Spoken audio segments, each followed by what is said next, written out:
So, hello, welcome to episode 1 of hopefully many. My name's Ben. I am a complete lunatic, and I take on things that I probably shouldn't, but where's the fun in that? This is my dad's MK1 MG Metro Turbo. He's entrusted me to work on it and make it however I like, but at the end of the day it's still his car. I'm just doing what I want with it, which I'm very, very grateful for. It's sort of a resto mod-ish type thing, a bit difficult to explain because there's a lot up here that doesn't make sense to me, but yeah, we'll just sort of seeing how it goes. At the moment, doing the engine bay, just trying to get it in epoxy primer so it can go outside for the next thing, which hopefully you'll see if I like how this goes. If it goes well, we'll see. Today, or this evening, because I've been a bit lax today, been at college today. Hole down here, you won't be able to see it, but I'll show it in a minute. Started sanding the engine bay, you know, did what I thought, right, okay, we'll get it all sanded and we'll get it in epoxy primer. That was last night. Then I found a nice little rust hole down here, which was a bit annoying because it's on where the inner skin of the inner arch and the inner skin of also the inner outer arch meet. It's a bit difficult. And it's sort of gone between the panels, so both panels had sort of bulged out. It's not the neatest thing because it's annoying because the subframe's in. I could take the subframe out, but I can't be bothered. And I don't need to, really. I'm just sort of going to band angle a little piece in. So, as you can see, piece made up. Yeah, looks terrible, but out there a bit of weld can't sort out. Same there as well.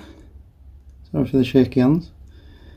But, alright. I've not bent it to there's a slight contour in there. But I'm just going to tack it up there, and then just fold this bit in, and then tack the bottom, and then weld the rest up. Happy days!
Excuse the wind, but there we are. Welded.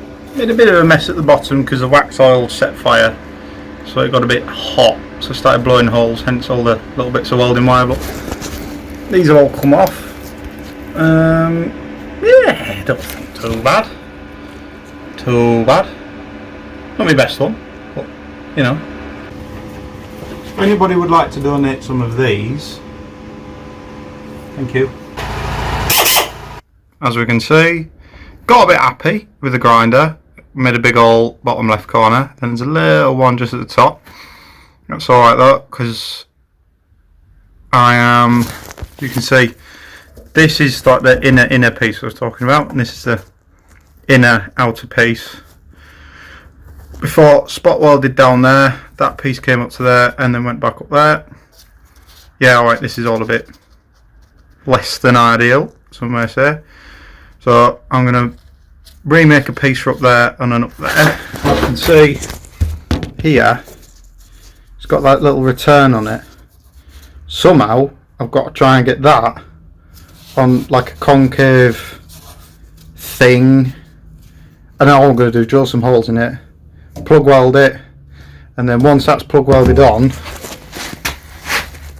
I can just fill that in, because then the weld will come through that and act as a plug weld anyway. Patch that up, and then yeah, hopefully it should be alright. But this return flange, no, it's not flange, is it? Return, that's going to be interesting. But fortunately, this is the first time I'm going to use it. I'm going to roll this crap out of the way. Is this handy dandy line bender, £80 off eBay, off Facebook Marketplace actually. So as we can see, patch made up, happy as Larry. There's a small, I don't want to weld that because the chances are it'll melt into it and then you'll end up with like a curve, which is a bit annoying, but close enough, I'd say. Close enough. And also I had to make it out of two pieces, so there's obviously a weld along here. There's a couple of plug welds in this one. I didn't do any in this one because it's relatively small. So up there, across there, and then 4 plug welds in there, which I should be able to see. There. So, don't know if you can see that, but one thing's led to another, and well, I'll start here. That little hole there is behind the brake line bracket, which is rotten, which is over there. I'll show you that in a minute if I can be bothered. So ground that off, cleaned up behind there, lovely jubbly. Looked up here, thought, oh, there's a little thing that's riveted on. Oh, that's interesting. Let's just confine. There's a great big whacking hole there. Metros are known for doing this because this is hollow. I don't know if you can see through there. All this inner structure here is hollow. It's fine, but water pulls down there because it can't drain out the bottom, and then it begins to condensate. Obviously, as it rises, start getting holes. Now I've repaired one there, all nice and smooth. I didn't notice this one because it was covered in seam sealer. Now I'm kind of glad I did because it's gone underneath, or started to go underneath as well. So effectively I'm going to have to hack basically where I'd repaired here down, and then, because there's 2 separate pieces, there's this one here and then there's this inner piece here. So I'll cut the outer one off, sort the camera out, cut the outer one off from down here and up there, then cut out the inner piece, make an inner piece, do that, and then do the outer piece, if you're understanding where I'm coming from. There's a bit down here, but I'm going to leave that. This I'm going to sort later. This is what I've cut out of that sort of, well, what I call condensation hole. This is the largest piece, and the rest of it I'll just sort of had to, aggressively hack it out.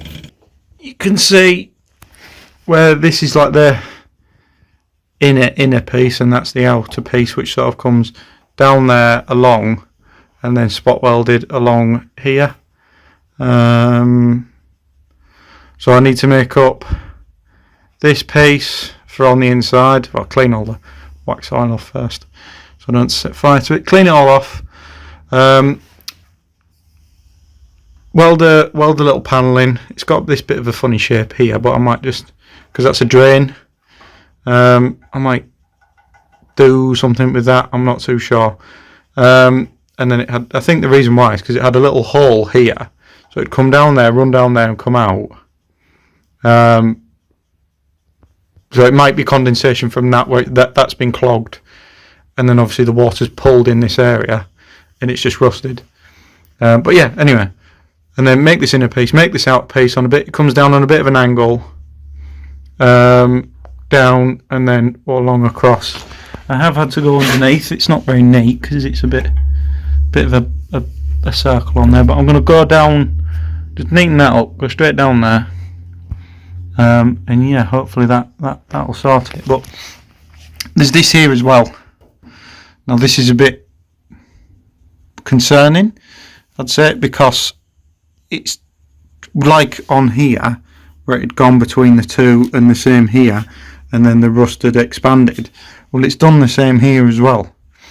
Only problem is this is on the A-pillar, which is nice, so I might have to sort of do the same sort of thing, cut along there, go either round the edge or on the edge, all the way down to about there where that hole is, just above that, and then go across. There is a patch here on the underside, which I'm worried about because the roll cage goes in that corner. Obviously you can see I've got all this to deal with as well, but that's just flaky paint. But yeah, happy days for today. Just very frustrating, because I thought I'd have this out by this weekend so I could get the race car in here and then I can start doing bits and pieces on with that, but hey ho.